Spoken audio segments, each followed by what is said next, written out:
deep throat too. It was not once. Comey was a serial leaker.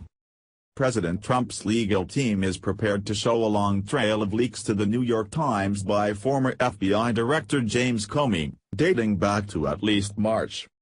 In a pair of complaints set to be filed to the Justice Department Inspector General and Senate Judiciary Committee, Comey will be shown to have been a serial leaker, a source close to the team told Fox News. Deep Throat is the pseudonym given to the secret informant who provided information to Bob Woodward and Carl Bernstein of The Washington Post, in 1972, about the involvement of U.S. President Richard Nixon's administration in what came to be known as the Watergate scandal. In 2005, 31 years after Nixon's resignation and 11 years after Nixon's death, a family attorney stated that former Federal Bureau of Investigation Associate Director Mark Felt was deep throat. Felt was suffering from dementia at the time and had previously denied being deep throat, but Woodward and Bernstein confirmed the attorney's claim. Comey is the 21st century deep throat. Comey will go down in history as the guy, lurking in the shadows, leaking secret information.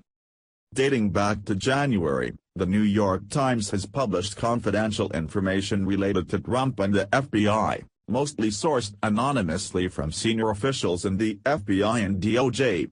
In the past, questions surrounded those leaks. Now, it looks like we have found the main perpetrator. Fox News reports.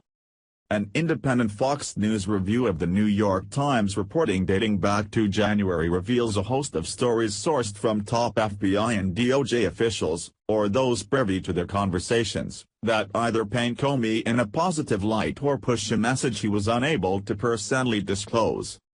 Though Comey told the Senate Judiciary Committee on May 3 he'd never been, or directed another FBI official to be, an anonymous source for news reports about the Trump and Hillary Clinton investigations, the then FBI chief did not deny orchestrating leaks using, for instance, an old friend who works at Columbia University, or providing the information to a wide enough group to ensure it would leak.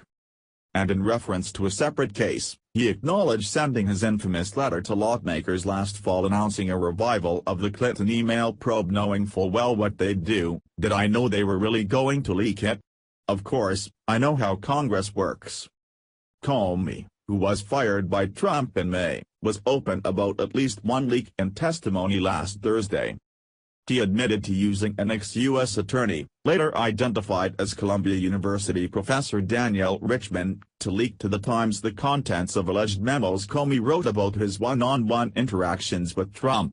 He was not asked if he had ever used Richman on other occasions. However, Richman is mentioned in 151 results in a New York Times search dating back to 1993, with 11 of those articles also featuring Comey and 6 of them being authored by Michael S. Schmidt, who later wrote the Comey memos story which Comey told Congress he directed Richman to leak.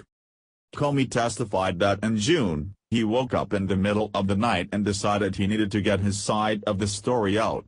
That day, the story about Comey's alleged memos of the Trump meetings is reported in a New York Times story. This is the only leak Comey has acknowledged some role in. But he was not asked details about any others.